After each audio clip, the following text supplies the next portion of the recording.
kill him. And they got him out of there. So, well, they said the boy was fighting him, but he couldn't whoop him all. That's what they said. Now, I'm putting that in the beginning that they said. Now, if I'd have been there looking at it, it'd have been a different story. So, but now, why, I still can't say it. Can't figure out why would they have me involved, and I know nothing about it. I believe that if people are still alive and there's evidence to connect them in any way, shape, or form to the killing or to knowledge of the killing or the conspiracy of the killing, they should be prosecuted right now. I don't care how old they are. I don't care their medical condition. If they're alive and was part of it, they ought to be dealt with. There is no statute of limitation to murder. And people to say, well, it's years later, it doesn't matter. I think anyone that does this, if it's on their dying bed, they ought to die a convict and die condemned for participating in any way for what happened to Emmett Till.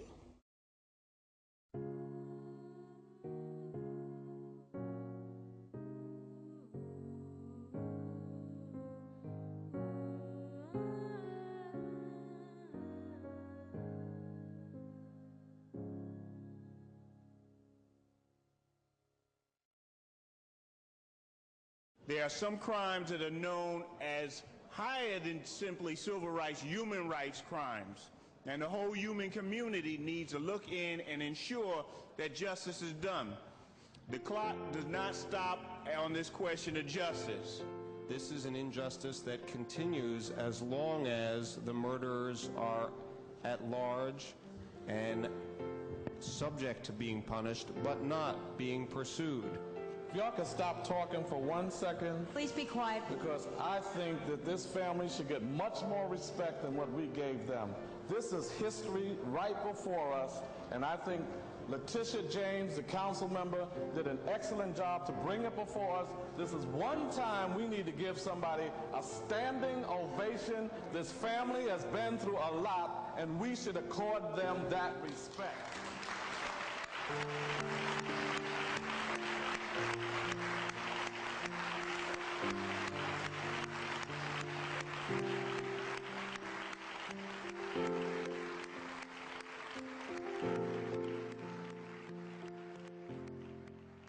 Emmett Till is emblematic of many such injustices that took place during that period and since. Down south and up south, Mississippi to New York, and to some extent what we're seeing still take place 50 years later. So it's very, very important that we not forget. We need to bring this to the attention of the citizenry of the city of New York, and that all pressure be brought to bear to the Attorney General's office to get this case reopened. All around America, they will follow this lead, and Ashcroft will hear that protest. This case will be reopened, and one day, Emmett will rest in peace because justice will have then been done. Justice will have been served. Thank you. He whistled at a white woman and ended up dead at the bottom of a river. The 1955 lynching of Emmett Till was a key turning point in the civil rights movement. Now, nearly 50 years later, the Justice Department is reopening this case. A film called The Untold Story of Emmett Lewis Till helped renew interest in this case. Now we're going to go live to Washington, D.C. The Justice Department holding a news conference. They plan to reopen a murder investigation of a murder that is almost 50 years old and helped inspire part of the civil rights fight. Let's listen in. I'm pleased to announce a federal-state partnership to investigate the murder of Emmett Till. Federal prosecutors and FBI agents today are being assigned to investigate the Emmett Till murder in partnership with the District Attorney's Office and local law enforcement. Their findings will serve as the basis for any possible prosecution. Emmett Till unwittingly played a pivotal role in launching the modern civil rights movement.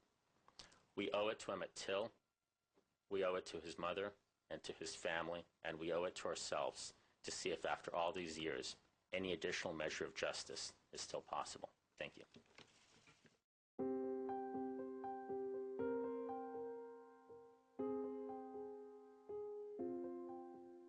Emmett was the catalyst that started the civil rights movement. Because when people saw what had happened to this little 14-year-old boy.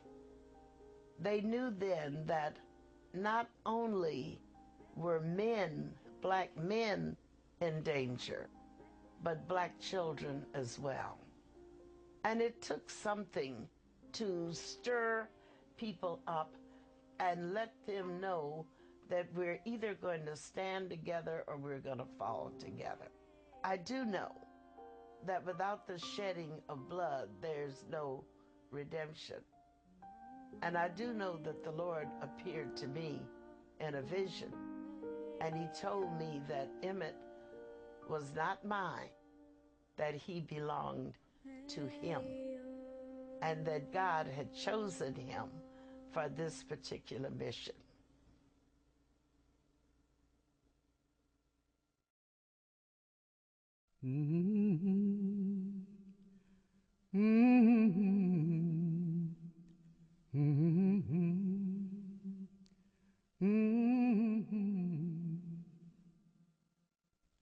Oh yeah, God is watching. Oh yeah, He is watching.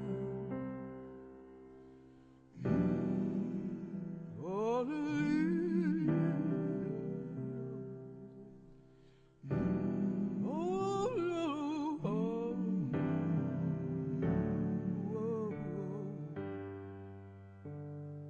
God is watching.